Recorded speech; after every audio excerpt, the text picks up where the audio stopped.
बघा आपलं आता लास्ट युनिट आहे चॅप्टर 4 सम स्टँडर्ड डिस्क्रीट प्रोबॅबिलिटी डिस्ट्रीब्युशन. बघा आपण त्याच्यात काय काय बघणार आहोत. Introduction, discrete uniform distribution, Bernoulli distribution, binomial distribution and hyper geometric distribution and last point Poisson distribution. बघा फर्स्टली आपण इंट्रोडक्शन तर आपण प्रिव्हियस मध्येच बघितलेलं आहे की त्याच्यामध्येच आपण we are studied the general theory of univariate, bivariate, discrete probability distribution. In this chapter we shall study few important standard discrete probability distribution which inform Bernoulli, binomial, hypergeometric and Poisson distribution. This probability distribution can be used model in large number of real life situation. Care should be taken while choosing the probability distribution that correctly describe the observation being generated by the experiment.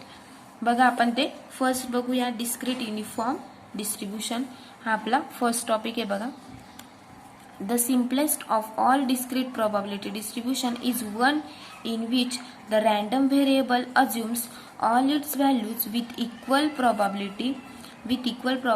Such a probability distribution is called a uniform distribution. बघा त्याची definition दिली की a random variable x taking values 1 to nth number of is said to have discrete uniform distribution if it is probability mass function. बघा probability mass function आपण कसं दाखवू शकतो. मग probability of x equal to x is equal to 1 upon n आणि x ची value काय दिलेली 1 to n दिलेली is equal to 0 and otherwise. The distribution of x can be represented in the tabular form. बघा tabular फॉर्मच्या साहाय्याने आपण कसं दाखवू शकतो. x दिलेला आहे, x ची व्हॅल्यू दिलेली बघा 1 2 3 dash dash dash n and total and probability of x equal to x दिले 1 upon n 1 upon n 1 upon n काय दिलंय ते कॉन्स्टंट दिलेली आहे is equal to 1 upon n म्हणजेच टोटल काय मिळेल आपल्याला त्याची 1 मिळेल. नेक्स्ट आहे बघा नोटेशन आहे x is similar to d of u into n. d into u of n. A random variable x having the above probability distribution or the probability mass function is called discrete uniform random variable. The constant n is called as the parameter of the distribution. बघा n ला काय म्हटलंय मग parameter of the distribution and its knowledge is sufficient to know the distribution completely. It can easily be seen that p of x equal to x greater than equal to 0 for x is equal to 1 to dash dash dash n and summation दिलाय बघा x is equal to 1 to n probability of x equal to x याची value काय दिलेली आपल्याला 1. कम्युलेटिव्ह distribution. आता next topic आहे आपला कम्युलेटिव्ह distribution function म्हणजेच त्याला CDF असं म्हणू शकतो आपण. The cumulative distribution function of x can be represented in tabular form as follows. बघा त्याचा पण आपल्याला टॅब्युलर फॉर्म दिलेला आहे. x च्या व्हॅल्यू 1 2 पासून तर nth पर्यंत and probability of x less than equal to x 1 upon n 2 upon n 3 upon n म्हणजेच डॅश डॅश डॅश काय मिळेल n अपॉन n म्हणजेच n अपॉन n म्हणजे टोटल त्याची काय मिळायला पाहिजे आपल्याला 1. In general, the cumulative distribution function is defined as follows. f of x equal to probability of x less than equal to x म्हणजे 0 दिलंय बघा 0 काय हे करतोय if x कसा फॉलो करतोय x लेस दॅन 1. x दिलाय बघा x अपॉन n if त्याची कंडिशन दिली 1 less than equal to x less than equal to n where x is the integral part of x. x काय म्हणजे त्याचा integral part आहे आणि 1 ची कंडिशन दिली if x कसा आहे मग ग्रेटर दॅन n. बघा नेक्स्ट आहे आपला आता mean and variance. Mean by definition mean is equal to काय असतं एक्सपेक्टेशन ऑफ एक्स म्हणजेच is equal to summation x is equal to 1 to n x into p of x equal to x म्हणजेच is equal to summation x equal to 1 x into काय असेल p ची value काय घेतलेली आपण 1 upon n घेतलेली बघा म्हणजेच is equal to 1 upon n आपण समेशनच्या बाहेर काढला 1 upon n into summation of x is equal to 1 to n into x म्हणजेच is equal to 1 upon n into summation of x. आता बघा summation of x is equal to 1 to n value टाकली तर आपल्याला काय मिळणार आहे n into n plus 1 divided by 2 कारण देअरफॉर इकडे दिले बघा summation of x is equal to 1 to n into x equal to value काय असते समेशन ऑफ x ची n into n plus 1 divided by 2 म्हणजेच इज इक्वल टू आणि multiplied by 1 upon n आहे बघा multiplied by 1 upon n n get cancel n cancel होऊन जाईल, म्हणजेच आपल्याकडे काय शिल्लक राहील मग n+1 डिवायडेड बाय 2. आणि हा आपल्याला काय मिळेल मग व्हॅरियन्स ऑफ एक्स, म्हणजेच बघा sorry mean is equal to आपल्याला काय मिळालं मग n × n+1 डिवायडेड बाय 2. हा आपल्याला मीन मिळाला. नेक्स्ट फाइंड करायचं आपल्याला व्हॅरियन्स ऑफ एक्स. मग व्हॅरियन्स ऑफ एक्सचा फॉर्म्युला काय असतो, expectation of X square minus expectation of X ब्रॅकेटचा स्क्वेअर. सेम बघा, म्हणजेच आपल्याला एक्सपेक्टेशन ऑफ एक्स माहिती आहे, मग आता आपल्याला फक्त त्याचा हे करायचं आहे. x is equal to 1 to n x square into p of x is equal to x minus n+1 divided by 2 bracket square. म्हणजेच is equal to summation x is equal to 1 to n x square into 1 upon n minus n+1 divided by 2 ब्रॅकेटचा square. म्हणजेच is equal to काय मिळेल मग 1 upon n into समेशन x square minus n+1 divided by 2 bracket square. म्हणजे जसं आपण a plus b चा ब्रॅकेट स्क्वेअर काढतो त्या पद्धतीने n+1 divided by 2 चा काय करायचं आपल्याला ब्रॅकेट स्क्वेअर करायचा आहे. म्हणजेच is equal to 1 upon n आपण ॲज इट इज राहू दिला. n+1 चा ब्रॅकेट स्क्वेअर म्हणजे n × n+1 × twice n+1 divided by काय मिळेल आपल्याला 6 minus n+1 divided by 2 bracket square. Since summation of X स्क्वेअरची व्हॅल्यू असते बघा, समेशन ऑफ एक्स स्क्वेअरची व्हॅल्यू ही टाकली आणि ही टर्म ॲज इट इज राहू दिली आपण. म्हणजे जसं आपण समेशन ऑफ एक्स काय म्हटलं होतो n × n+1 डिवायडेड बाय 2, तसं समेशन ऑफ एक्स स्क्वेअर काय असतो n × n+1 × twice n+1 divided bye 6. हे आपल्याला 2 स्टेप्स लक्षात ठेवायचे आहे. म्हणजेच इज इक्वल टू आपल्याला काय मिळेल मग n² - 1 डिवायडेड बाय काय मिळेल 6 × 2 = 12. n × n बघा n गेट कॅन्सल होऊन जाईल, हा n कॅन्सल होऊन जाईल, n × n n² - 1 divided by 12. म्हणजेच नोट दिली बघा, if x is similar to d into u of n then mean is equal to mean काय मिळाला मग n+1 divided by 2 and variance काय मिळाला n² - 1 divided by 2 12. and standard deviation काय असतं मग is equal to root of standard deviation नेहमी root मध्येच असतं बघा. म्हणजेच route of n² - 1 divided by काय असेल मग व्हॅरियन्स. हा standard deviation is equal to काय असतं root of standard deviation. Standard deviation म्हणजेच रूट मध्ये n² - 1 डिवायडेड बाय काय असेल मग 12. तर नेक्स्ट आहे बघा situation wear discrete uniform distribution is applicable. The discrete uniform distribution can be applied to such experiments where the different values of a random variable are equally probable. For example, दिला बघा first, a fair die is rolled. Let x denote the outcomes on a die. Clearly, x can take values 1 पासून तर 1 to 6, each with probability 1/6. मग त्याची आपल्याला probability काय मिळेल 1/6 मिळेल. Here x follows discrete uniform distribution with n is equal to काय घेतला आपण 6. And second example आहे बघा, suppose that the employee is to be selected at a random from a staff of 10 to supervise a certain project. It is given that the employee has been numbered from 1 to 10. Each employee has the same probability. काय मिळेल मग त्याची जरी आपल्याला 10 employee घ्यायचे पण त्याची probability आपल्याला काय मिळेल 1/10. कारण सेपरेटली आपण 1 एम्प्लॉई घेऊ शकतो, म्हणजेच 1/10. 10 पैकी 1 एम्प्लॉई म्हणजेच 1/10 त्याची probability मिळेल आपल्याला of being selected. Therefore, the number is selected randomly from 1 to 10. If we denote x the number selected, then since all numbers are equally likely, the distribution of x is uniform with n is equal to 10. And next topic आता mean and median and mode. बघा first day, it is interesting to note that mode does not exist. बघा mode exist होत नाही इथं. and median चं काय असतं मग median is the integral part of n+1 divided by 2. आणि मेडियनला काय मग मेडियन कसं फाइंड करायचं आपल्याला इंटिग्रल पार्ट ऑफ n+1/2 घ्यायचा. आणि मोड तर आपला फाइंड होत नाही इथं. बघा नेक्स्ट मग आता आपण एक्झाम्पल्स बघूया. बघा एक्झाम्पल आहे let x follows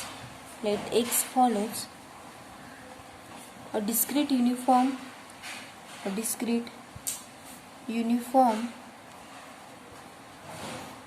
distribution with n is equal to किती दिलं आहे with n equal to 8. Find करायचं आहे आपल्याला. Find first probability of x greater than 4. Second find करायचं आहे probability of x less than equal to 3. And third find करायचं आहे आपल्याला probability of 2 less than equal to x less than equal to 6. Also find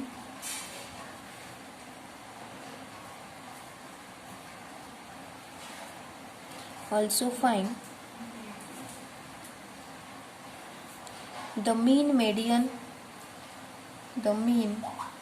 median and standard deviation of x. Mean, median and standard deviation of x पण आपल्याला find करायचं आहे. Solution बघूया. Solution it is given that given दिलंय बघा x is similar to d into U of 8 दिलंय बघा. n ची व्हॅल्यू किती दिलेली मग आपल्याला n. d into U of काय असतो n असतो. आपण आत्ताच इन्फॉर्मेशन बघितली. मग n ची व्हॅल्यू इथं आपण पुट केली. n म्हणजेच 8 दिलेलं आहे. म्हणजेच probability of x equal to x म्हणजेच इज इक्वल टू प्रोबॅबिलिटी किती असेल मग 1/8. Since x is equal to 1 2 dash dash dash 8 पर्यंत आपल्याला नंबर्स दिलेले आहेत. x is equal to 1 to 8 दिलेलं आहे बघा. म्हणजेच इक्वल टू नेक्स्ट आपल्याला आता फर्स्ट फाइंड करायचं आहे प्रोबॅबिलिटी ऑफ एक्स कसा दाखवायचा आहे x greater than equal to 4 दाखवायचा आहे. मग first probability of x greater than 4 म्हणजेच इज इक्वल टू बघा एक्स ग्रेटर दॅन 4 म्हणजेच किती 4 पेक्षा जास्तचे म्हणजेच कोणते येतील मग एक्स इज इक्वल टू 5 पासून तर आपल्याला 8 पर्यंत घ्यायचे आहेत. म्हणजेच probability of x equal to x येईल म्हणजेच इज इक्वल टू 5 पासून 1/8 5 6 7 अँड 8 म्हणजे 4 टाइम्स येईल. आणि आपल्याला प्रोबॅबिलिटी तर सेम दिलेली 1/8 म्हणजेच काही प्रॉब्लेम नाही. फक्त आपल्याला किती वेळेस घ्यायचे ते 5 पासून तर 8 पर्यंत म्हणजे 5 6 7 अँड 8 4 टाइम्स येतील. मग ते आपण जर त्यांची ॲडिशन केली तर किती मिळेल आपल्याला 1 + 1 + 4 डिवायडेड बाय 8 म्हणजेच 4 1 जा 4 4 म्हणजेच किती मिळेल 1/2 येईल. एक्स म्हणजेच probability of x greater than 4 असताना काय मिळाले ती 1/2 मिळाली. नेक्स्ट आता सेकंड बघूया आपण. आता प्रोबॅबिलिटी ऑफ एक्स काय दाखवायचं आपल्याला लेस दॅन इक्वल टू 3 म्हणजेच x less than equal to 3 म्हणजे 1 to 3 नंबर्स येतील. तिथं फक्त आपल्याला strictly less than equal to दिले म्हणजे 1 पासून तर 3 पर्यंत म्हणजे 3च येतील. म्हणजेच is equal to summation x is equal to 1 to 3 probability of x equal to x म्हणजेच इज इक्वल टू काय मिळेल 1/8 + 1/8 + 1/8 म्हणजेच इज इक्वल टू किती मिळेल आपल्याला 3/8 मिळेल त्याची पॉसिबिलिटीज. म्हणजेच x less than equal to 3 असताना आपल्याला किती मिळाली 3/8 मिळाली.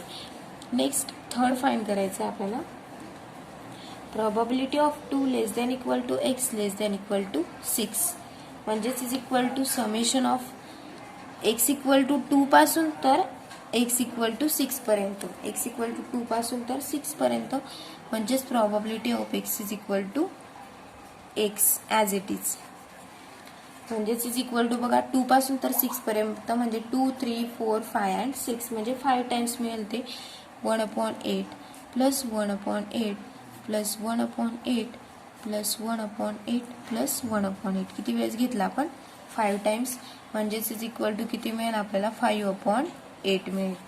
म्हणजेच probability of 2 less than equal to x less than equal to 6 हे किती मिळालं मग आपल्याला 5/8 म्हणजेच we know that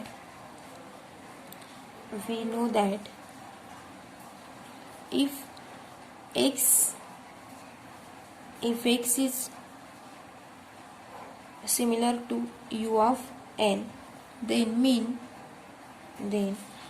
equal to किती असतो n + 1 divided by 2 mean is equal to n + 1 divided by 2 median is equal to काय असतो median is equal to integral part of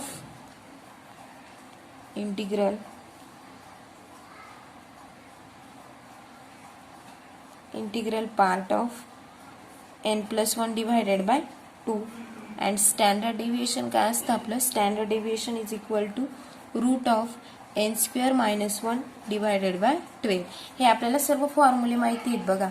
म्हणजेच x is similar to d of u into n असतो. एनची value इथे आपल्याला 8 दिलेली बघा. मीन आपल्याला n+1 डिवायडेड बाय 2 आपल्याला माहिती आहे. मेडियन आपलं integral part of n+1 divided by 2 असतं आणि स्टँडर्ड डेव्हिएशन आपल्याला root of n² - 1 divided by 12 असतं. हे आपल्याला माहिती आहे. त्याचं फक्त आपल्याला फॉर्म्युल्यांमध्ये व्हॅल्यू पुट करायची.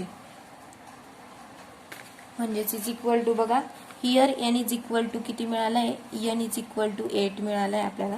काही प्रश्नच नाही. मीन इज इक्वल टू काय असतं मग, mean equal to n+1 divided by 2. म्हणजे n ची व्हॅल्यू किती आहे आपल्याला 8+1 डिवायडेड बाय 2 म्हणजेच 9 डिवायडेड बाय 2. म्हणजेच मीन इक्वल टू किती मिळाला आपल्याला, मीन इक्वल टू 4.5 मिळाला. मीनची व्हॅल्यू किती मिळाली 4.5. नेक्स्ट त्यात आपल्याला बघायचं आहे median. Median is equal to integral part of mean. बघा median is equal to integral part of mean म्हणजे त्याचा इंटिग्रल पार्ट कोणता येईल मग, हा इंटिग्रल हे दोघं 4.5 म्हणजे त्याचा इंटिग्रल पार्ट किती येईल मग 4 येईल. म्हणजेच मीडियन इज इक्वल टू काय येईल मग त्याचा, मीडियन इज इक्वल टू 4 येईल. अँड स्टँडर्ड डेव्हिएशन जर आपण काढलं तर route of n² - 1 divided by 12 म्हणजेच is equal to root of 8² - 1 divided by 12 म्हणजेच is equal to root of 8² is equal to 64 - 1 divided by 12 म्हणजेच is equal to root of 63 divided by 12. जर आपण हे रूट सॉल्व केलं तर आपल्याला value मिळणार आहे 2.2912. हे काय मिळालं आहे त्याचं स्टँडर्ड डेव्हिएशन मिळणार आहे आपल्याला. रूट ऑफ n² - 1 यांची व्हॅल्यू 8 दिलेली, 8² - 1 divided by 12 as it is. म्हणजेच बघा हे आपण एक्झाम्पल सॉल्व केलेलं आहे.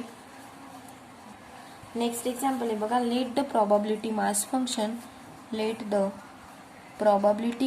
Function of a uniform random variable x be. Probability of x equal to x दिलंय बघा, x equal to x is equal to k दिलंय. x ची व्हॅल्यू दिली बघा, x इज इक्वल टू 11 12 पासून तर 20 पर्यंत दिलंय आणि k कसं दिलंय आपल्याला ग्रेटर दॅन 0 आणि इज इक्वल टू 0 दिलंय अँड अदरवाईज बघा आपल्याला फर्स्ट फाइंड करायचंय. Find first constant k find करायचं आहे. सेकंड फाइंड करायचं आहे आपल्याला प्रोबॅबिलिटी ऑफ x काय दाखवायचं आहे, ग्रेटर दॅन 14 दाखवायचं आहे. थर्ड फाइंड करायचं आहे आपल्याला probability of 11 less than equal to x less than equal to 15 and fourth find करायचं आहे आपल्याला probability of x less than 11 दाखवायचं आहे. मग आपण सोल्युशन बघूया त्याचं आता. Solution first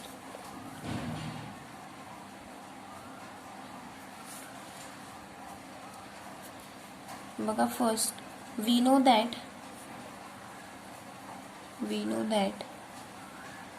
summation of x into probability of x equal to x म्हणजेच इज इक्वल टू काय दिलंय 1 म्हणजेच is equal to summation x is equal to आपण काय घेतलं 11 कारण 11 पासून तर 20 पर्यंत किती नंबर्स येतात 11 येतात म्हणून sorry x is equal to 11 पासून तर आपल्याला किती दिलेले आहे 20 पर्यंत दिले आहे.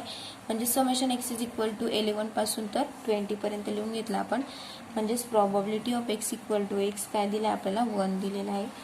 म्हणजेच is equal to probability of x equal to 11 plus probability of x equal to 12 असं आपल्याला कुठपर्यंत 20 पर्यंत लिहायचं आहे. म्हणजेच plus dash dash dash equal to probability of x equal to 20 is equal to काय यायला पाहिजे आपल्याला 1. म्हणजेच x इज इक्वल टू 11 ला आपण k घेऊया plus k plus dash dash dash plus k is equal to 1.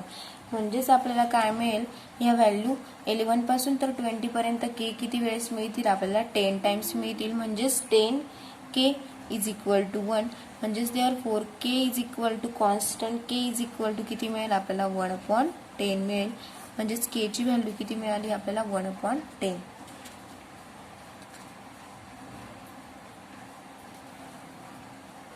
बघा सेकंड फाइंड करायचं आपल्याला probability of x greater than 14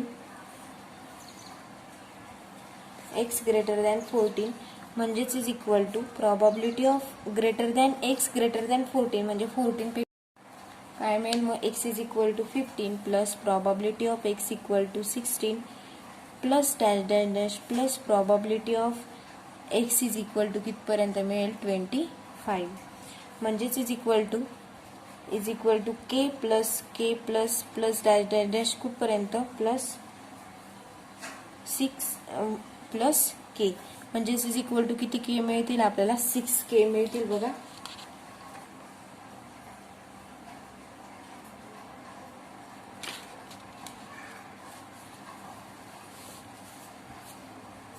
six के मिळतील म्हणजेच इज इक्वल टू 6k ची व्हॅल्यू माहिती आपल्याला 1/10 म्हणजे 6 × 1/10 म्हणजेच इज इक्वल टू काय मिळेल आपल्याला 6/10 6/10 म्हणजेच इज इक्वल टू किती मिळाला 0.6.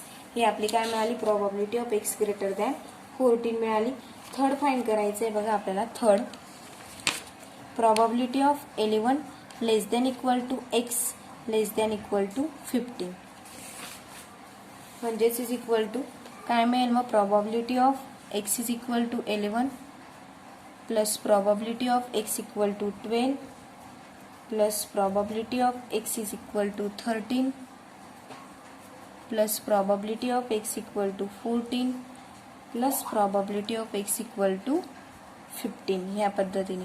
म्हणजेच किती के मिळाले ते 5k म्हणजेच इज इक्वल टू 5k म्हणजेच इज इक्वल टू 5 × के ची व्हॅल्यू 1/10 म्हणजेच इज इक्वल टू 5/10 म्हणजेच इज इक्वल टू किती मिळालं आपल्याला 0.5.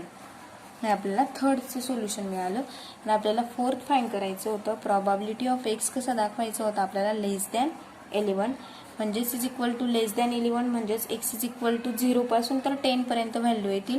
X is equal to 0 plus probability of x equal to 1 plus dash dash dash plus probability of x equal to 10 पर्यंत म्हणजेच x equal to 0 पासून तर 10 पर्यंत व्हॅल्यू किती येतील सर्वच x is equal to 0 plus 0 plus 0 सर्वच 0 येतील म्हणजेच याची व्हॅल्यू किती मिळेल मग डॅश डॅश डॅश प्लस 0 म्हणजेच इज इक्वल टू किती मिळतील आपल्याला probability of x less than 11 म्हणजेच किती व्हॅल्यू मिळेल आपल्याला त्याची 0 मिळेल.